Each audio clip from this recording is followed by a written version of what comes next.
Welcome back. So we're still, this is still March the 19th, and this is COVID-19 video number 2. In this video, I'll start with trying to answer the question of what's the fire department doing, or what are we going to do? And then I'll work us through kind of some next steps, kind of some moving forward, and then I'll try to address some specific questions that have been referred up to fire administration. So first of all, what are we doing, or what are we going to do? There's really 4 areas that we're focusing a lot of attention on, certainly over the near-term planning horizon. First of all, your primary line of defense is going to be time and space. Now, this may not sound like much of a defense, but in reality, what we know is that maintaining distance of 6 feet and properly wearing PPE is the best defense against this virus. We're going to do a couple of things to help prop that up or support that. I know that some of you have already seen the document that Amarillo Fire created. We're going to take that document almost as is with some very small little modifications, and I'm going to produce that into a chief's directive. That document includes a number of measures that talk about this idea of a threshold interview or doorway interview. It talks about conserving and even reusing PPE according to CDC guidelines. It talks about self-monitoring and some quarantine issues. And then it includes a table produced by the CDC that talks from a risk perspective and whether or not, under certain scenarios, you even need to be quarantined. And I'm going to spend some more time on that shortly. So we're going to take the Amarillo Fire document that some of you have already had a chance to look at. We'll just update it so it's ours. I'll put it into a chief's directive, and I'll have that out. If not tonight before I leave, certainly tomorrow before the day ends. As part of this, though, I think one of the pieces that we have to get comfortable with is we have to slow down just a little bit. And I'm not talking about taking even long numbers of minutes before we provide some kind of patient contact.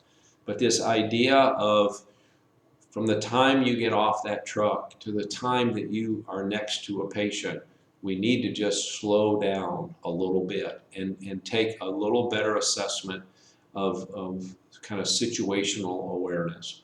What are we walking into? What's the condition of the patient? And again, we'll spend a little more time on this in just a few minutes, but this idea of I can assess a patient from across the room if they're conscious and alert. I don't need to be within that 6 feet bubble before I start asking some questions and start doing some of the assessment needed to determine my approach, my PPE, and how best to protect the rest of the members of our staff. I think an element that gets in our way and has traditionally gotten in our way is all of those training exercises that we did as we earned our way to EMT and above. When we would walk into those scenarios, we would just say, "Scene safe."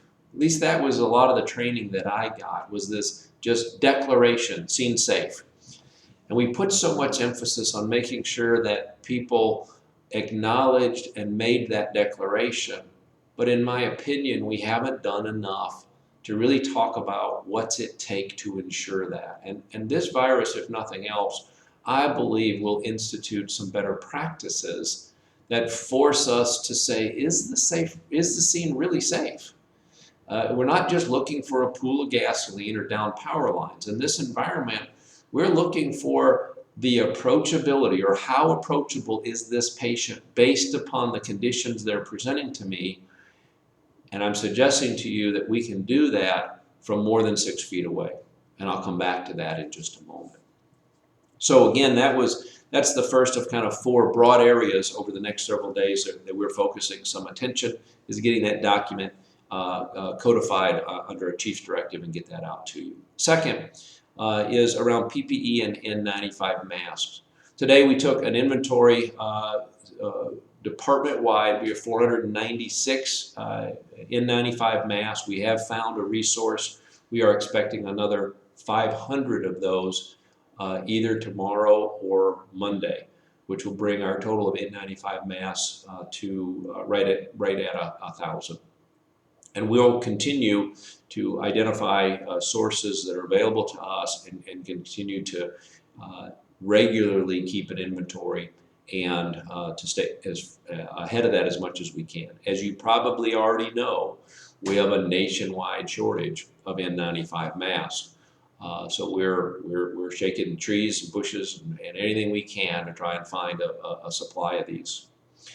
Today we picked up several dozen pair of glasses so that everyone's got some eye protection. I know that there's still some crews that as of tonight don't, but we will hit it first thing in the morning again with an attempt to get everybody into some protective glasses as quickly as possible. What we are following for our direction and guidance is what's coming out of the CDC. We're not going to try and invent new stuff. Most of the items that are in the Amarillo document are items that came directly out of the CDC directive. I'm going to email, one of the documents that I'm going to email out to you is this interim U.S. guideline for risk assessment and public health management. This is specifically for healthcare personnel. It's about a 6-page document, and as we look at how we're going to treat patients, I'll come back to this document. This is the document from which Amarillo pulled this chart that talks about risk and whether or not there's a need for any work restrictions or isolation. This is also the same document you'll find on the IAF website. The IAFF website, if you do some research there, identifies this document. The IAFF is a little critical that in some places throughout the CDC document, they refer to a surgical mask as an acceptable alternative when an N95 is not available.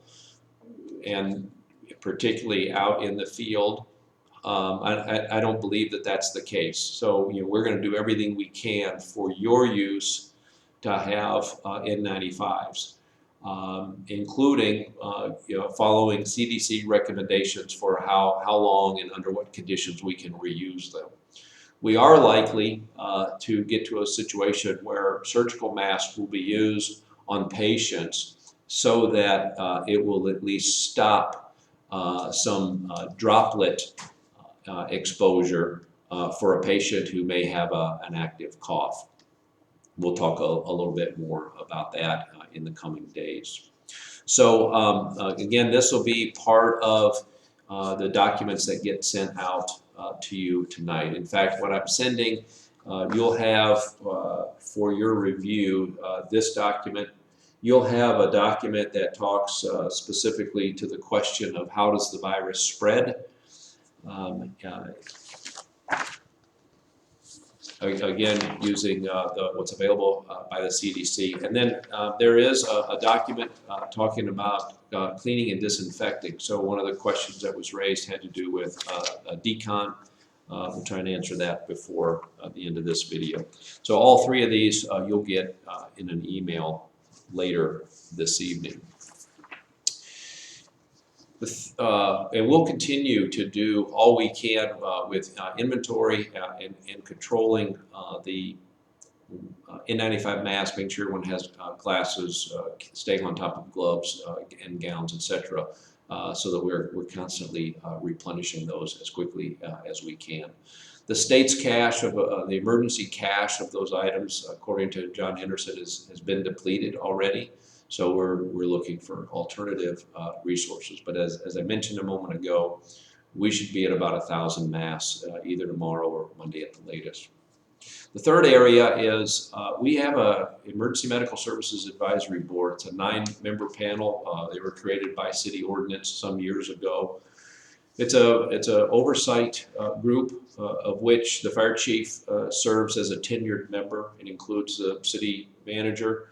It also includes city administrators from Burke Burnett, Iowa Park. It includes 2 doctors and some members at large. It's the body that oversees our contract for service with AMR. The advisory board has not met in a number of years, but we have posted notice to reconvene that group on Monday afternoon with some very specific agenda items. And one is to review our COVID-19 preparedness and response protocols to make certain that our medical director or others wouldn't have some suggestions that we may not have uncovered yet, but also to look at some potential changes within our dispatch center. So several weeks ago, the health department released a directive asking the dispatch center to begin screening callers based on symptoms and whether or not they had traveled. It's not clear between our dispatch center and the AMR dispatch center in Dallas how effective that's working. We believe that to some extent it is, but not in all cases. So one of the agenda items is to confirm that dispatch is following those directives and is actually screening the callers for potential PUI identification. The other issue is we're going to pursue trying to make modifications to dispatch to significantly reduce our response to calls that are general illness and flu-like symptoms. I have a concern about the long term and the impact on the organization if we encounter either sickness of our own staff or our own staff is at home needing to take care of their family. And over an extended period of time, maintaining enough of a staff to respond to all the other missions that we're responsible for, structure fires, hazardous material leaks, auto accidents, and so forth. And I believe that the best way to ensure force protection, or to make sure that as many of you are here as possible, is eliminate some of the exposures now. And the way in which we do that is through the advisory board and then working with our dispatch center. My intention is to try and reduce the number of these illness calls that we're going on. I believe that we can do so without impacting care to our customers. I believe that our ambulances arriving with us or shortly thereafter in a way that these particular types of patients are not critical patients. We've already given notice to AMR of our intention to try and reduce the number of these calls. And we're going to walk through and as part of the advisory board meeting, discuss ways in which we can do that. Now, obviously, there's going to be some overlap. So let's take, for example, shortness of breath. If that's what the reported party tells us, and they either don't cooperate or provide us no other additional information, that shortness of breath could be related to COVID. However, it could also be an asthma event. It could be some sort of other respiratory event. So we won't be able to completely eliminate all possibilities of interacting with customers or patients that might have the virus, but I think we can begin to reduce some of the calls and therefore reduce some of the risk. It's going to take a few days before we're able to make some progress there, but I'm hoping that by midweek next week, we'll start reducing some of the calls that we're responding to. Now, part of that strategy is related to another topic that I want to bring to your attention, and that is the directors were tasked with building what's called a continuity of operations plan. The idea was to identify what it would take across each and every department to maintain services to the community regardless of the impact from a staffing perspective. We started several days ago with having Chief Hughes and some others work on some scenarios that I gave them. I gave them the scenario of what would we do if one person on our staff was exposed and had to be quarantined? What would happen if a station with a multi-company station is impacted and multiple people who are needing to be quarantined? And what would happen if, for a combination of reasons, we lost 25% of our staff either were sick, quarantined, or taking care of family members? I don't necessarily believe we're going to get to that point, but the idea of a continuity of operations plan is to provide for contingencies, even those that might be far-fetched. And we began to put in place components of what would that look like. If we really lost 25% of our staff, which would be 40 people, that's a huge impact. And that would create some significant challenges for us in terms of continuing to respond to the other parts of our mission. The continuity of operations plan is a document that we will distribute once we have it finalized. And it's intended to capture impact levels 1 through 5, with level 5 being the impact of losing a significant number of our staff as a part of this. What we are working through is what are all the things that we might have to shut down or consider less critical to our operation. Some of those we're going to start implementing immediately. So, for example, in order to again limit your exposure in areas that we just don't deem it to be necessary today, we're going to discontinue our routine annual fire inspections. Our assistant fire marshals, as well as our crews, are directed to stop doing our routine fire inspections. This keeps you out of those buildings and keeps you from being exposed in those environments. We're also likely to discontinue station tours. We'll discontinue vendor visits and non-essential traffic into our stations.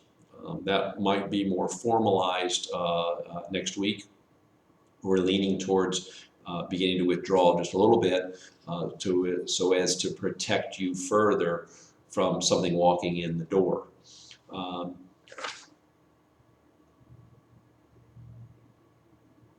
I'm looking at the draft here.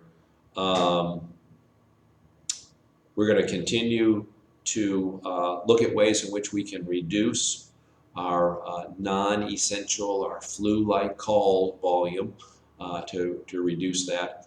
And effective today, I'm going to no longer authorize the deployment of individuals who are on the IMT outside of the city.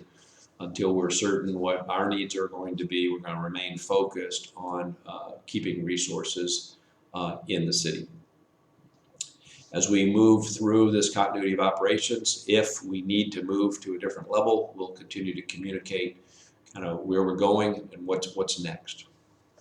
So those are the things that are going on right now, real time. Again, it's making sure you're equipped and understand how to defend yourself. That includes a new directive modeled after Amarillo fire and slowing down a little bit. It includes continued focus on PPE and maintaining an inventory of N95 masks.